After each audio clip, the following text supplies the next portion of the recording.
I'll be interviewing similar people but within my target audience. The third documentary looks into why video games is so addictive and the effects that they can have on people.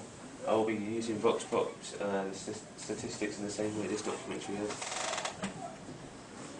When a more professional budget is used in this documentary, I researched each stage of the production and the total cost in order to produce the documentary will be £5,633.89 from a fund of £7,500.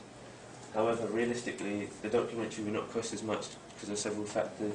The equipment is provided by the school, the locations are local so you can use public transport, and interviewees will be accessible locally, and the people will need food and drink.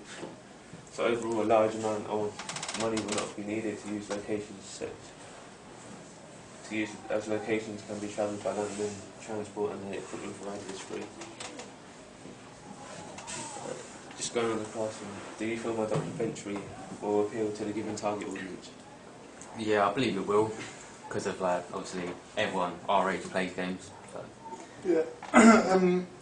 Well, now that all the technology's obviously become better, everyone's drawn into it nowadays. So less people are going out, more people are staying in and playing with their friends, and so now it's easier to connect and stuff. Is it aimed at both males and females? Yeah. So how do you think you're going to make it appeal to females as well? I'll interview females who have been addicted by games. There's games such as World of Warcraft, where there was a couple, a man and a female, where they starved their baby. Play as well, we can make women characters and stuff. And they didn't feed their baby because they were just hooked onto the game, and the baby died.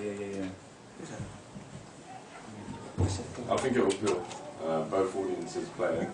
I hear females who play games, and well, mostly males, but it will appeal to both audiences if you make it. I think that it will appeal more to the male audience because I believe guys play video games more than women do. But I guess it depends what it's called. So when they see it, and it will stand out to them. I guess the name's the biggest thing for whether if you're just going to say, oh, it's gaming. I think then it might appeal more to men than women. But if there's a name that might attract them a bit more, then it might do the job better. If you know what I mean.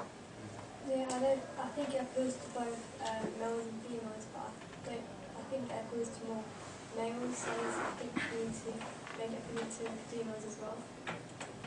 I think it would target both genders if you include a female presenter. Do you feel there's anything I've missed out which could be included in my documentary? Everything looks fine. It looks I'd like to say, just on that, what are the two sides you've got? What are you trying to set out to prove? What are you hoping to prove from this? How gaming, long hours of gaming each day can affect your social life, not interacting with your family or friends as much as you would if you wouldn't be playing it. Yeah, so what are the two sides? You mentioned the different people you're going to do to try and create a balance. What were the two sides that you said so you were going to interview? Was it a gamer? A gamer and a person who's been affected by gaming, because if I just get one opinion then that could be biased. Yeah. What about, I was thinking in terms, because I thought it might be interesting if you have like a psychologist or something like that, who somebody looks at these social aspects, you know, and you can get somebody who maybe counsels people to bring it back, maybe not necessarily a gamer, but talking about the effects of an addiction, because that's what it is, it's an addiction in general, isn't it? And, you know, it insulates them from the rest of society and their social group and their peer groups, and maybe get a professional from like a doctor kind of background, giving an opinion on that, that might add a bit more weight to it, perhaps. Just what I was thinking, I'd really like to get like a psychologist's thoughts on what they think the impact is. Not just two people that affected or unaffected by it, but, you know, a professional opinion on what's going around the country, because they're not going to be able to concentrate on themselves. You might want a wider ranging viewpoint on that. Maybe having what games affect people more, like if it's the violent games that make them a bit more antisocial, or if it's like football games, or what actually is the biggest offender of making people addicted or change. Do you feel the commercial viability area will be a success in my documentary? I think that's your sticking point there. Is it Saturday or Sunday you're going for?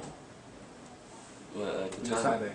A Saturday. It's a Saturday. Why have you chosen a Saturday for a documentary that's aimed at 16 to 24-year-olds? What 16 to 24-year-olds most likely going to do on a Saturday night? Party. Party. I think Although you the need to think gamers about might that. be in. Well, gamers absolutely might be in, but also... But they'll be playing games in it, so I mean, if you put it on something like a school night, then it might... You might want Thursday to think night. about that. And also with the X Factor, I know it'll be finished in February, and I think we all talked about that, but on the Saturday lineup, Saturday and Sunday, there's a prime time spot to be filled. Somebody will fill it with something heavy hitting. So you need to be aware of that and maybe think about a backup plan in case something does come in on that. You know, and 16 to 24-year-olds tend to watch whatever's going on Saturdays and Sundays if they are watching TV anyway. Probably not going to be interested in a documentary. But it is quite a niche documentary, so, you know, that might be the case at all. But I think you need to think about that slot on that particular day and what kind of juggernaut you're going to be going up against. Do you feel my documentary is informal or formal? I think it'll be better informal because gaming is like quite informal as it is. Just like when you usually game, you're gaming with your mates. Yeah. And that's why I feel being informal will be better. I think your documentary is more informal, but you could add that formal bit by adding it into your documentary as well, by adding some facts and figures into it. Interview and stuff, yeah. Formal.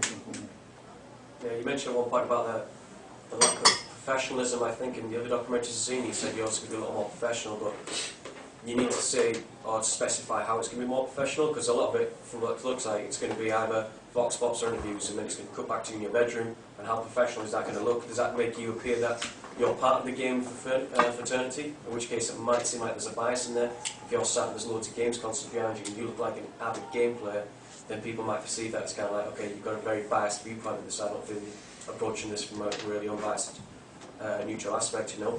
So I like the idea of being in the bedroom. Definitely, certainly is maybe an anchor point, start and finish or something like that, you know. But maybe want to think about jumping around a little bit on that, because you want to bring that professionalism out. And if you're just sat there with all your various consoles in the background, you might lose a little bit of weight. Yeah, I think it should be formal, but in some areas you should have opportunities that are informal for the interviews and hotspots for the audience to connect with. Do you feel the angle of my documentary has been addressed? Yeah. Although, like, you could get another like expert's opinion or something just to back up one person's interview. Yeah, actually have a proper expert in the thing, like Sir was saying about getting a psychologist that's actually like specialises in that area or something, and it gives it a, like, it backs up what you're saying then. Yeah. Is that it? Anybody questions? No? Good stuff. Well done.